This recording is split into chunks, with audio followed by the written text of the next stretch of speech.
before we do so, oh, the next stage going, oh my goodness, no pressure. Before we go any further, we'd like to just give a little teaser and show you this film. They're one of fandom's favorite power couples, both on screen and off. You know them from Supernatural and Walker. Together, they've brought heart, strength, and unforgettable chemistry to every role they play. ComicCon Denmark. Please give a huge welcome to the incredible Jared and Genevieve Padalecki.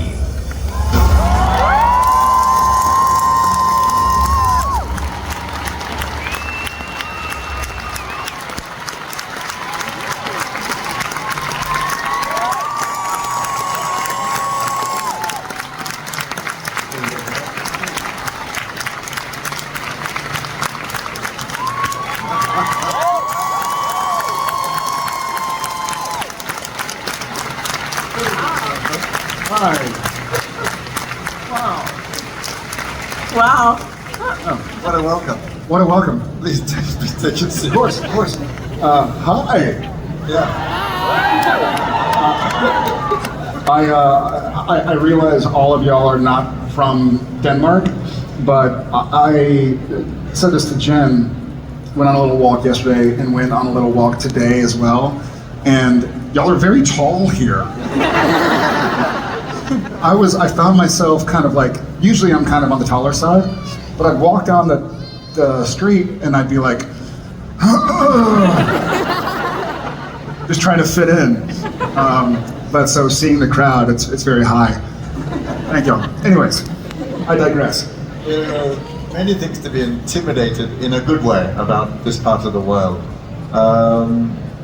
Just having a brief chat with Jen backstage, just going, I've never been here, and it's just so beautiful. Yeah. It is. I don't know if I should say this, but when I came here many years ago to work, I described it as the best kept secret in Europe. So will you all do us all a favor and don't tell anyone? Yeah. Shh. It's a good secret. We might be your new neighbors. Yeah. Welcome. If anybody wants to let us live with them in this area, she's great. I'm stinky, so I'd invite her. I'll sneak in. You're really good with laundry, though. I'm good with laundry. I do laundry. Yeah. Hey. Okay, you sound like a Scandinavian man. I guess so. Yeah. No, listen, welcome. It's a great honor. I just want you to know that the sun always shines like this. You'd think we're used to it by now. Yeah. Yeah. Now listen, you two met each other and you've worked together. I'm real curious about this. You have to tell me, what's it like as a married couple, or when you first got together and then working together on a set, or are you able to leave it alone when you date? Great questions. I guess I'll start.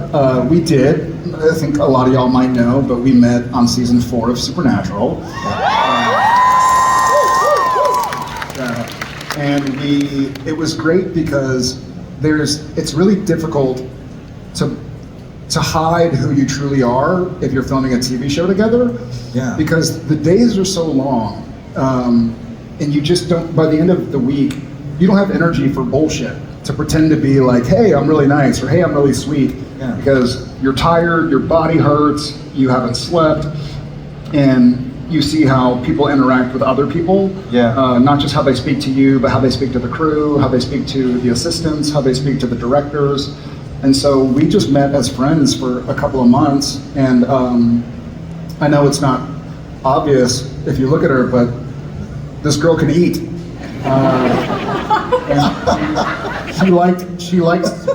She liked sweet potato fries, and so I convinced her that I would take her out to lunch and buy her sweet potato fries. She was like, sweet potato fries? It's true. Oh my God. So I'm a Capricorn. Jared is a Cancer. I love to work. What are you trying to say? Well, I'm the question was, look, what's it like? Oh yeah. Yeah. So it's me talking a lot about work as we're going to bed, thinking about ideas, and he's like ready to cry because he's like, That's not in the beginning. That's now. That's very clear. You skipped from us meeting to like oh, the meeting. last night. Like meeting? Oh, well, you were very frustrating, but you were very cute. How was I frustrated? No, yes, to sort of echo what Jared was saying, we met as friends and became really great friends, and we read books together, and he made me laugh a lot, which he constantly makes our whole family do. I always joke that our first relationship was through work, and so it's so nice to continue that and be able to work together in so many different areas of our lives, which is really special. Yeah, and you asked a great question about if we're able to put it away. Yeah. Clearly not. At times, I think she's a very, very hard worker, and I work hard as well, I suppose.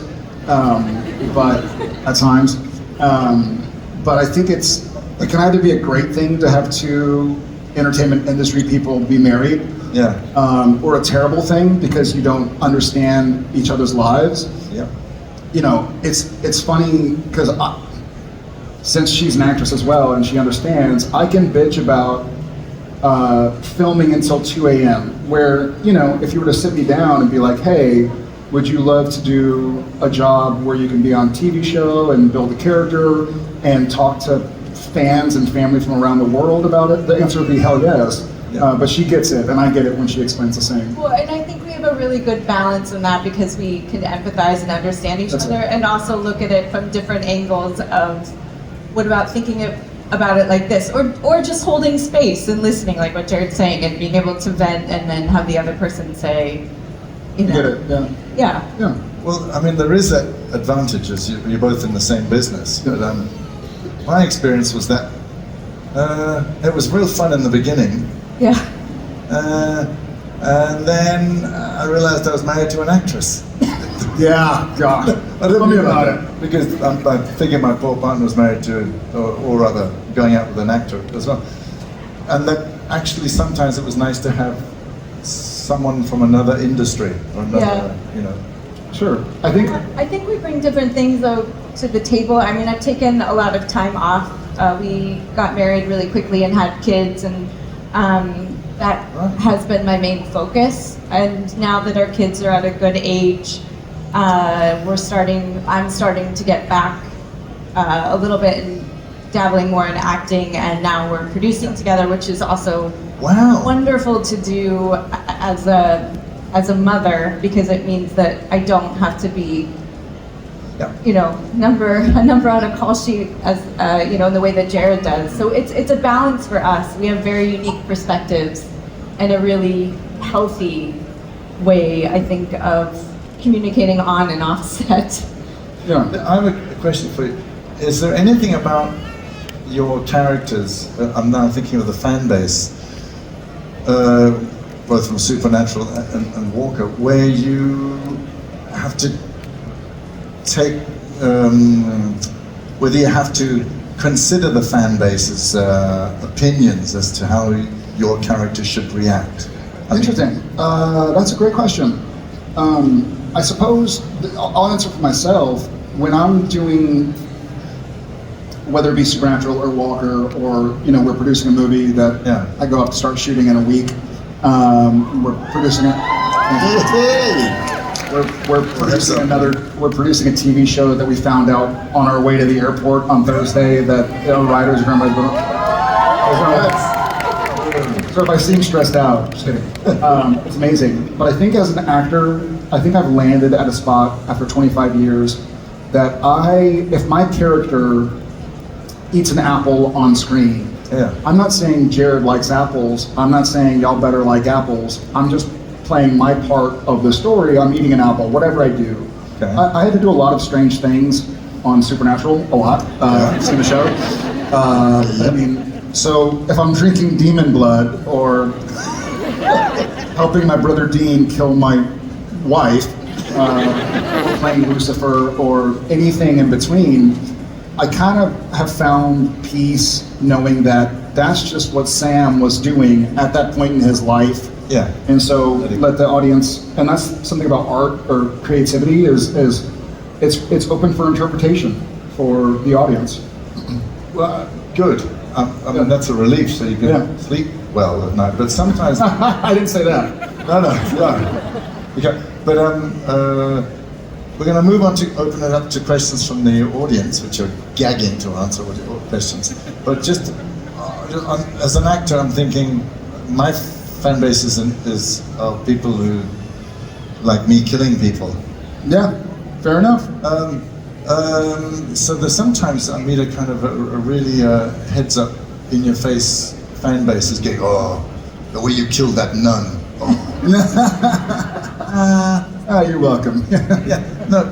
So you don't thinking, this won't go down well with the with the fans if I. Yeah, I guess at times it occurs to me, and I'm like, all right, well, let's see what they say. Okay. And often, I don't know about you, but oftentimes some of the storylines or some of my characters' actions that I did think, oh, this is going to piss them off, or oh, this is going to make them smile. It's been the opposite reaction by and large. Like, oh, they're going to like this, and they're like, oh my God, when Sam did that, or oh my God, when blah blah blah blah blah. Because they didn't see it coming. Yeah. So I've learned just like it's sort of like if you came to our house and we cooked you dinner, and you said, not my favorite, like, okay, cool. Or you're just like, we ordered pizza, and you're like, oh, that's the best pizza. We're like, well, we got delivery, but so yeah, it's just it's. Do your kids know what you do for a living? They do. Yeah, I don't think they understand it all. No, not yet. Yeah, our oldest is 13. He wants absolutely nothing to do with any of it. I really Healthy. admire about him, and our two others are curious, but I don't think they grasp all of it, and they don't generally like to watch. Fair enough. Even we tried to get our daughter to watch Gilmore Girls, and but I think she was so confused as to why her dad was Kissing another girl. How's that kissing another girl? We're not going to go there. We are going to go there because now it's over to you. So, hands up. We have two people out there with microphones, and we've got about half an hour. So good luck. All right, I see right here in the aisle. There you go. These lights are no joke, huh? Yeah. I know I'm hot. You are hot. Oh. Rude. Hi. Yeah. Hey, hi. Hi. Oh shit. All right. Good start. Right now, bathroom's that way. Hi, I'm Anna-Maja. I'm from Finland. It's so nice to see you guys up here in the north with us in Scandinavian Nordic countries. And I was wondering, well, first of all, I really want to hear more about your producing work. Like, what's it like being a producer? What do you actually do? And do you have a production company? And do you have like plans what you want to do with it? Okay, that's 3 questions. Sorry, I have so many more. I'll go. I'll kind of answer say my part of the last two first. Are we going to produce something, or do we have any plans? Yes, right now we're doing a movie and a TV show. It's being a producer for me. She and I have talked about this, but I'll let her answer for herself as well. The stuff I didn't know, I knew that there was a lot of work that went into making a TV show or marketing it or getting it onto television.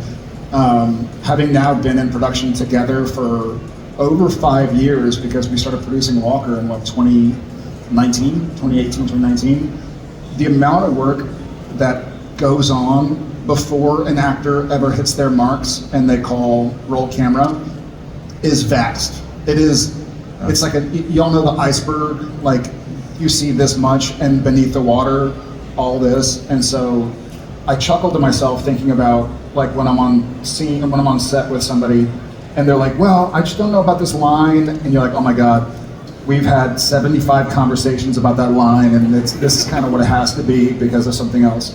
So just a deep appreciation for writers, honestly, and a lot of what goes on, just trying to make sure that, because filming days, they're fun, no doubt, but they can suck. They can really, really suck. You know, you're outside in the snow, or you're outside in 100-degree weather, or whatever that is, 40 Celsius. I don't know what I don't speak. Covered in blood, or You're covered in blood. Yeah, but to know all the stuff that has to happen before that gives me an appreciation. yeah. Well, you kind of stole my answer to. I was thinking the same thing. Just the amount of appreciation that I have that goes way beyond the actors.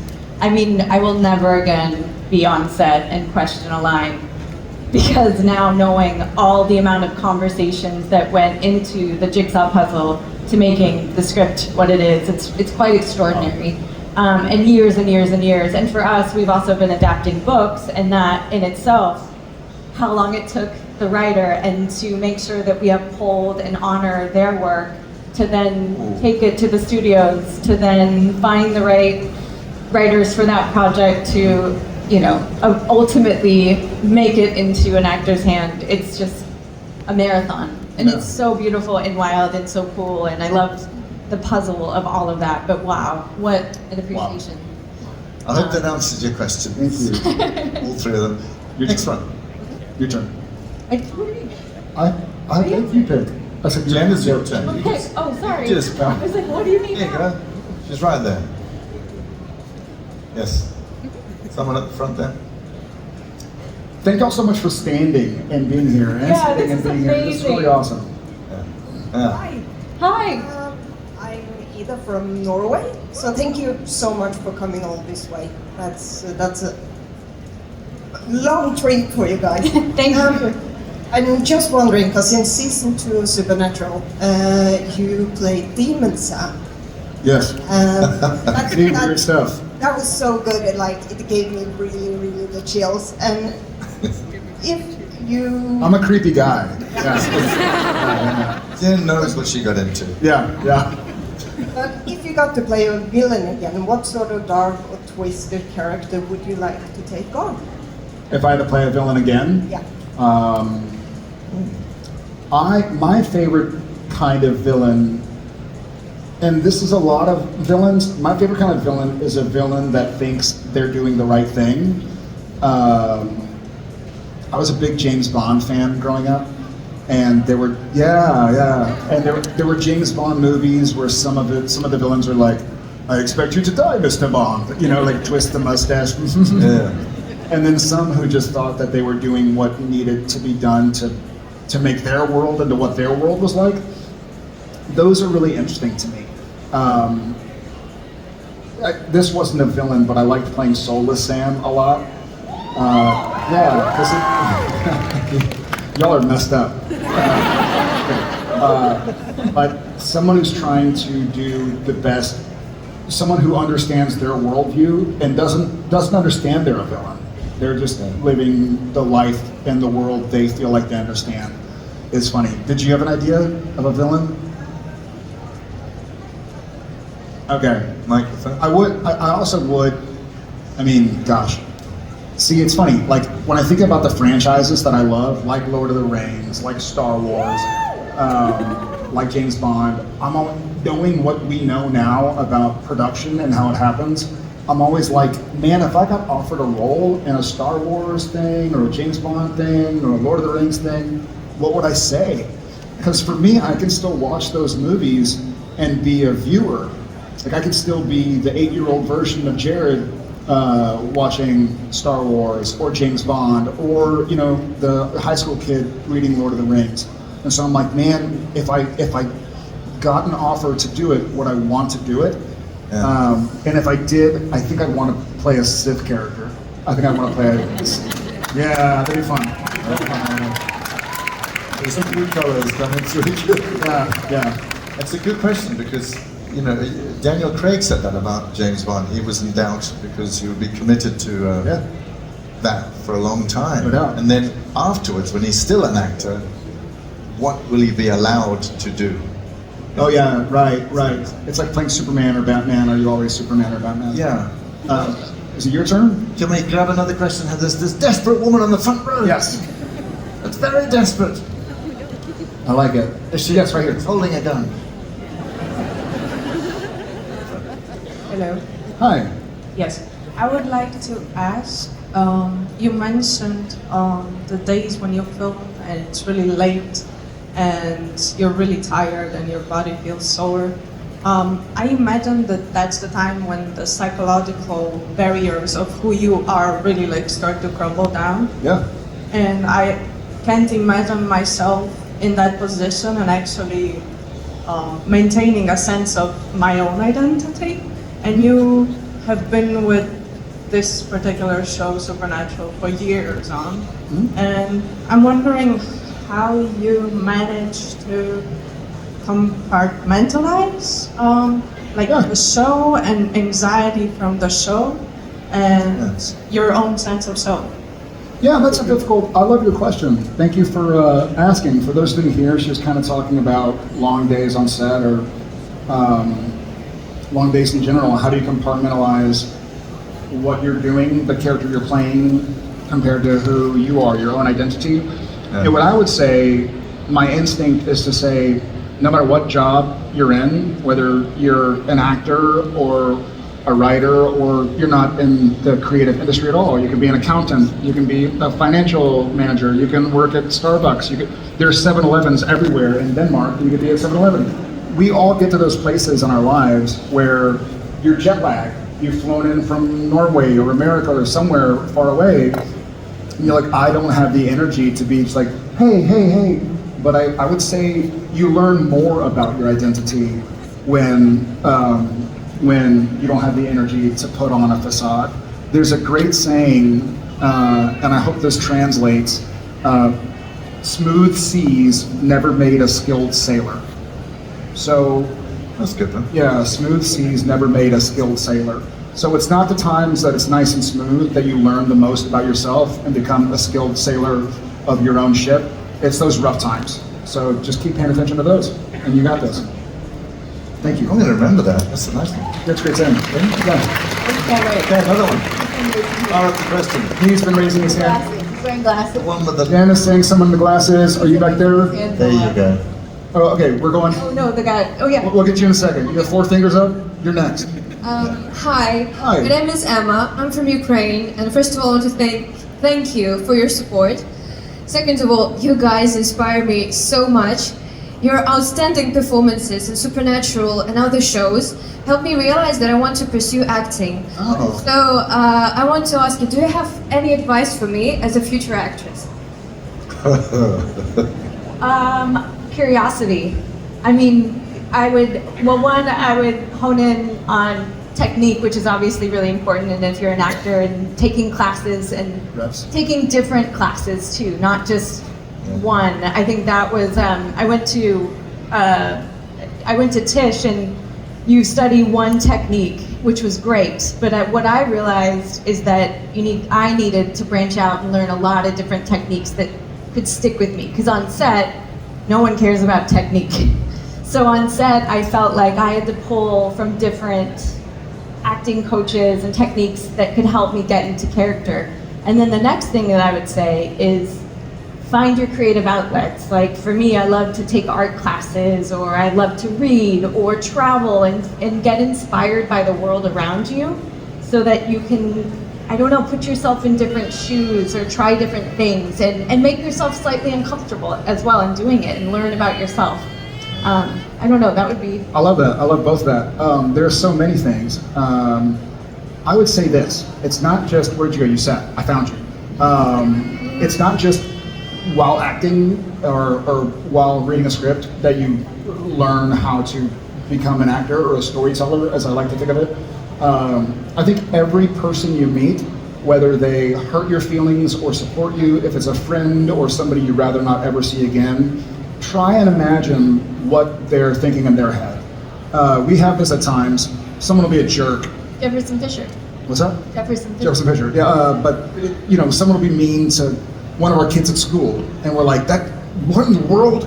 And we'll see their parents, and it's like, "Well, what are they thinking? What if I had played the role of their parents or the kid? I'm sure our kids have been mean. I'm sure I've been mean."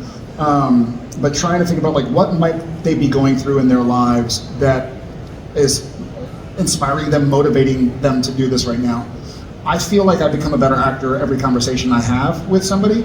Not worlds better, but a little bit better. I understand a little bit more. I just met somebody from a little bit of a different situation. And so it's like this giant puzzle, or you're building this building. Yeah. Every time you have a conversation with somebody, especially when you disagree, to try and go, okay, why do they think that?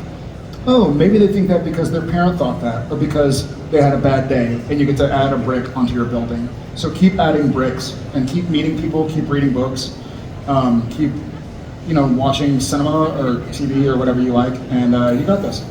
Thank you. I'm going with our friend who had the four fingers up. Did he leave? Yes, you're right there. You're back there. Yes, I think Jen saw you, but just have to get to it. Or you can sit right there. So, How's it going, guys? I'm good. I'm Simon. I'm from Sweden. Hi, Simon. It's so great to see you guys. I've been waiting for like 20 years to come. Right there the whole time? Yeah, that's like. How'd you see the show? To come to ComicCon, I Yeah. email them every year. So great to see you guys. Well, I have a question for Scooby Natural, the crossover. I'm a huge Scooby-Doo fan. So how was it for you to go in the booth and do like a voiceover and be a character in that show? I mean, you growing up watching Scooby-Doo, and they do the same thing as you two guys do in Supernatural. How was it to? I mean, I'm missing it a little bit. Are you saying? question, comment. Sorry. How was it to do the crossover with the Scooby Gang? How was it? The Scooby? I'm so Yeah. sorry. Did you say Scooby-Doo? The Scooby-Doo, yeah. Oh, the Scooby-Doo? Yeah. Oh, man. Sorry, yeah. Oh no, thank you. Gotcha. Yeah. That was so cool. Yeah. So when I drove, I graduated high school, and I drove with my grandfather to Los Angeles to audition for a couple of weeks. And if I didn't get any more jobs, I was going to go back to Austin, Texas, where we live now, and go to college.